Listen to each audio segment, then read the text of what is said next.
Varanasi had an old hospital, Shivnarayan Medical Center, a place so ancient that the dampness on its walls and the smell inside felt like permanent tenants.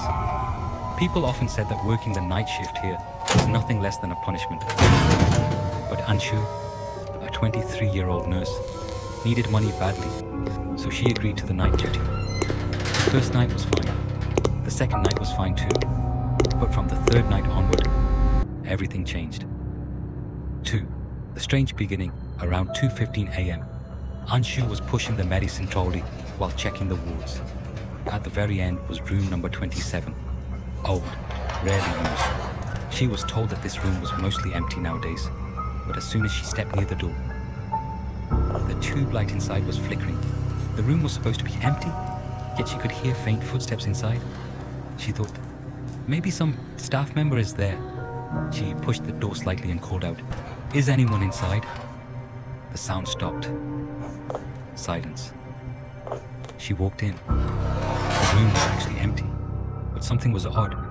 The bedsheet was pressed down, as if someone had just been sitting there. Anshu switched off the light and stepped out. The moment she shut the door, there was a faint knock from the other side.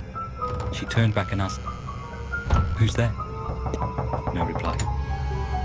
Third. कौन है? The CCTV footage. The next day she asked security to show her the CCTV footage. The guard opened the footage and set the time to 2:15 a.m. CCTV दिखाना. As soon as Anshu saw it, her breath froze. In the footage, she was walking towards room number 27. But behind the door stood a blurry figure wearing a hospital gown, as if waiting for the door to open so it could step out. Anshu screamed, "Who is that?" The guard said, "Ma'am, don't joke. Room 27 has been closed for 6 months. No patient is kept inside." "Why?" Madam, Anshu मजाक asked. मत कीजिए।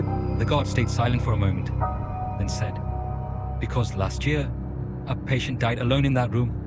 The real cause of death was never known." 4. The fourth night. Anshu was terrified but couldn't quit her job. She stayed in the ward and decided she wouldn't go near room 27 tonight. But exactly at 2:15 a.m., a walkie-talkie crackled. "Nurse station, check room 27. The patient seems to have fallen." The voice sounded completely real. She ran to the doctor. "Sir, there's someone in 27. The doctor said, "What nonsense. That room is empty." Both of them went there. They opened the door. Inside the same bedsheet. This time it wasn't just pressed. It was fully stretched out, exactly like someone was lying on it. And on the corner of the sheet, a fresh blood stain. The doctor whispered, trembling, "Oh, how is this possible?"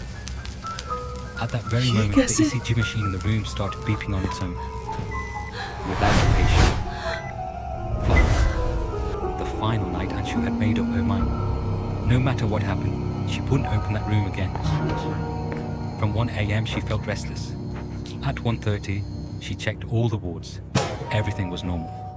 But at exactly 2:15, the entire hospital fell into a sudden power cut. Only the emergency backup lights glowed red everywhere. Her walkie-talkie turned on again. "Anshu, come to 27. But this time, the voice wasn't human. Slow, broken, like someone speaking from a crushed throat. "Open the door." Room 27's door began to open on its own. Slowly. Creak. Anshu saw a patient standing inside, the same figure that appeared in the CCTV. A pale face, sunken eyes, and a torn hospital gown. He spoke. "They left me here to die alone. Don't leave too." Anshu screamed and ran. The doctors and staff somehow managed to calm her down. 6. What happened after that? The next morning, room 27's door was found locked from the inside. There was no one inside, but on the bedsheet a fresh word was written. Wait. Well, the hospital sealed the room forever.